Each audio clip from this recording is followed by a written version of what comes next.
Okay, Assalamualaikum warahmatullahi wabarakatuh.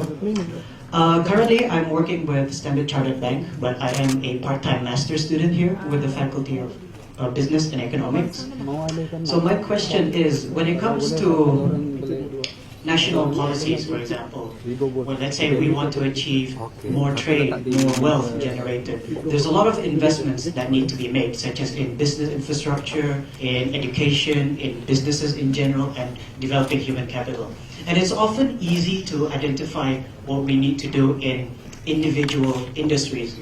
But my question is, as at the whole, at the national level, how do you go about in making decisions on these priorities? How do you go about in allocating resources such as human resources, investments, education, for example? How do you coordinate it all? How do you prioritize to achieve the common goal of wealth generation, for example?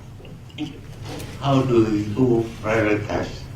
Well, the first thing is to ask yourself, how much money do you have? We would like to build great things in our countries. But if you don't have the money, you may end up being indebted to other people. And borrowing money is not a good thing for any government. You can borrow, but borrow just enough so that you can repay from the investment that you make. That is the first thing that you should consider. Then, of course, you have to know the needs of the country. What is it that you need? You need roads, you need water supply, you need electricity. All these infrastructures are important for all countries. But there are some which will be more needed than another. For Malaysia, of course, roads are very important because we are a peninsula. It is very long and we need to communicate with each other, so we need roads. So the first thing that we did was to build a north-south highway. And when you build a north-south highway, you build a highway anyway. Development takes place along the way. Then, of course, we need to have water because people want to have good, clean water to drink. So that too will be attended almost simultaneously with the highway. And then, of course, there is a need for electricity. Later on, if you may want to do a train, have a railway line, ports, airports, and all that. These come a little bit later, but nevertheless, they are essential. They can begin small, but they can grow over time.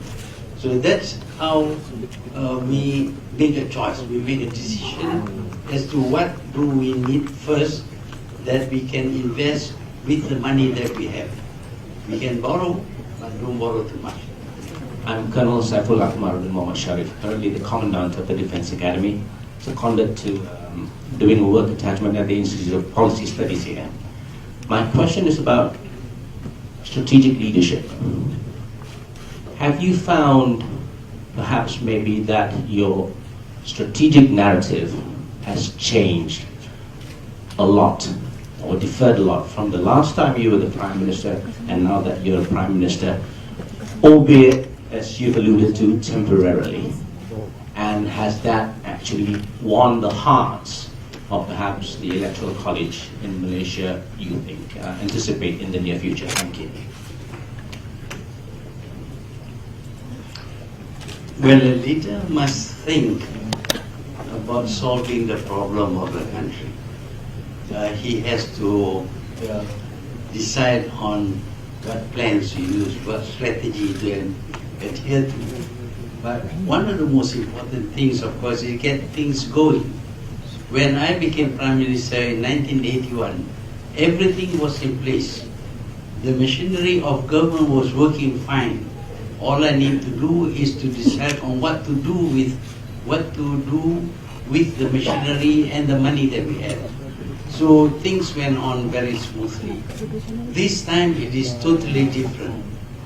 We are actually very nearly bankrupt because of the amount of money that we borrowed. And secondly, the machinery of government has been spoiled. It has been turned not into a machinery for the governance of the country, he was turned into a missionary for supporting the previous government in order to win elections.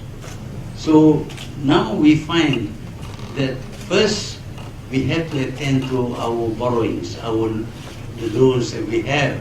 As you know, if you don't pay your interest, you can be declared bankrupt.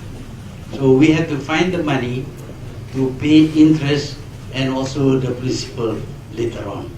That is a tough thing because assets have got to be sold in order to get the money, because we are not collecting enough taxes in order to service the loans even. And the new ventures that we went into, or rather the previous government went into, could not yield enough profit to service the loans. That is a big problem for us. Then we have to work with the machinery of the government, which has been spoiled. We need to remove people, appoint new people, restructure the government. So this is taking us a lot of, costing us a lot of time and money. So we are now unable to do the kind of things that we did before, to grow the country, to develop the country. Now it is to correct the mistakes of the past. But that is a straightforward strategy, nothing very complicated about it. But soon we will have to meet the people's expectations. They want the country to begin to develop again. And for that, we still have to depend upon foreign direct investment, local domestic investment, and the management of the finances of the country. We can do that. We have some experience, and I think given a little time, we may be able to recover. Thank you.